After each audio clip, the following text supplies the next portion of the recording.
हिंदू धर्म साहित्य का अद्भुत कथा संसार। धर्म का अर्थ है धारण करना।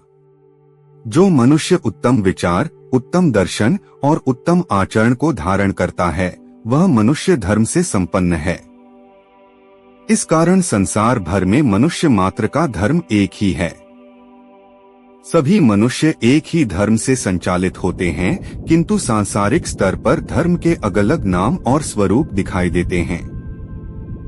वस्तुतः ये नाम और स्वरूप धर्म के नहीं, संप्रदायों के हैं। धर्म तो एक ही है।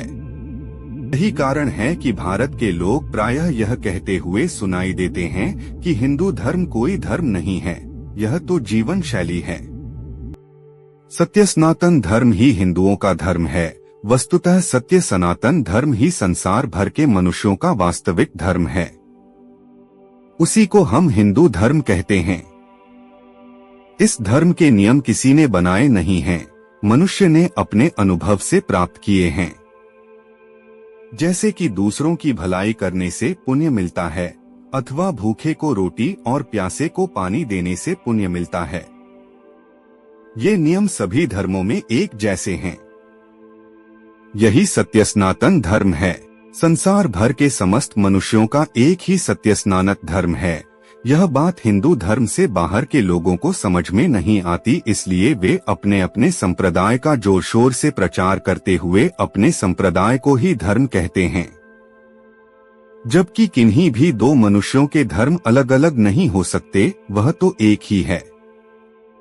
मनुष्य मात्र का धर्म क्या है, इसे समझने के लिए संसार भर में अनेक विद्वानों ने धर्म के अर्थ, परिभाषाएं एवं लक्षण बताए हैं। अलग अलग अर्थ, अलग अलग परिभाषाओं एवं अलग अलग लक्षणों के बताए जाने के कारण धर्म के तत्व को समझ पाना कठिन हो जाता है।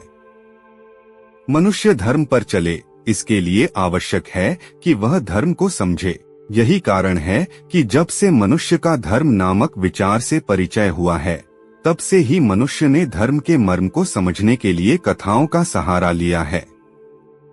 हम इस धारावाहिक में हिंदू धर्म की कथाओं के बारे में जानने का प्रयास करेंगे। हिंदू धर्म का साहित्य कोश बहुत समृद्ध है। इसका कारण यह है कि हिंदू धर्म किसी एक पुस्तक से बंधा हुआ नहीं है। हिंदू धर्म किसी एक ऋषि, एक अवतार या एक मंत्र से बंधा हुआ नहीं है। हिंदू धर्म किसी एक पूजा पद्धति से संचालित नहीं होता। हिंदू धर्म एक अभिवादन से बंधा हुआ नहीं है। इस धर्म में नाना पंथ हैं, नाना देवी देवता हैं, नाना पूजा पद्धतियां हैं, नाना प्रकार के अभिवादन हैं। असंख्य ऋषियों द्वारा दिए गए असंख्य मंत्र हैं, असंख्य ग्रंथ हैं, असंख्य अभिवादन हैं। इस धर्म को मानने वाले लोग सैकड़ों बोलियां बोलते हैं, विविध प्रकार की वेशभूषा रखते हैं, विविध प्रकार के तिलक लगाते हैं, अलग अलग तरह के पूजा स्थल बनाते हैं, अलग अलग तरह के विधि विधान करते हैं, अलग अलग तरह का भोजन करते हैं, अलग अलग तरह के यज्ञ, अलग अलग तरह के व्रत, अलग अलग तरह के दान आदि धार्मिक कृत्य करते हैं।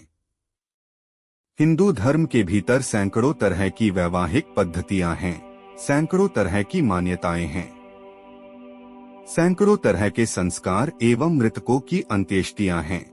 फिर भी इतने सारे पंथ, इतने सारे देवी देवता, इतनी सारी पूजा पद्धतियां, इतने सारे अभिवादन, इतने सारे ग्रंथ, नाना प्रकार के विधि विधान, अलग अलग तरह के पूजा स्थल मिलकर हिंदू धर्म का निर्माण करते हैं। बिना किसी परिभाषा के, बिना किसी व्याख्या के, बिना किसी लाक्षणिक विवेचना के कोई भी व्यक्ति दूर से ही देखकर पहचान जाता है कि यह व्यक्ति हिंदू है, यह हिंदू धर्म में आस्था रखता है। हिंदू धर्म की कथाओं को विभिन्न शीर्षकों में रखा जा सकता है। उदाहरण के लिए नीति कथाएं, धर्म कथाएं, व्रत एवं त्योहार की कथाएं, अध्यात्म कथाएं, दार्शनिक कथाएं तथा विभिन्न ग्रंथों में प्रसंगवश आए हुए उद्धरणों एवं पात्रों पर आधारित कथाएं आदि। हम इस चैनल को विभिन्न धर्म ग्रंथों में आई हुई कथाओं पर केंद्रित करेंगे, चाहे वे नीतिक कथाएं हों अथवा व्रत कथाएं अथवा पात्र विशेष से संबंधित कथाएं। हमें आशा है कि हम इन कथाओं के माध्यम से धर्म के उस मर्म तक पहुंचने का प्रयास करेंगे जिनका प्रणयन हमारे ऋषियों, मुनियों एवं विद्वज्जनों ने आदिकाल से किया है। हम सुनते आए हैं कि वेद हिंदू धर्म के प्राचीनतम धर्म ग्रंथ हैं। इन्हें समस्त सत्य विद्याओं की पुस्तक कहा जाता है। इन्हें अपौरुषेय भी कहा जाता है, जिसका अर्थ होता है कि इन्हें किसी व्यक्ति ने नहीं लिखा है।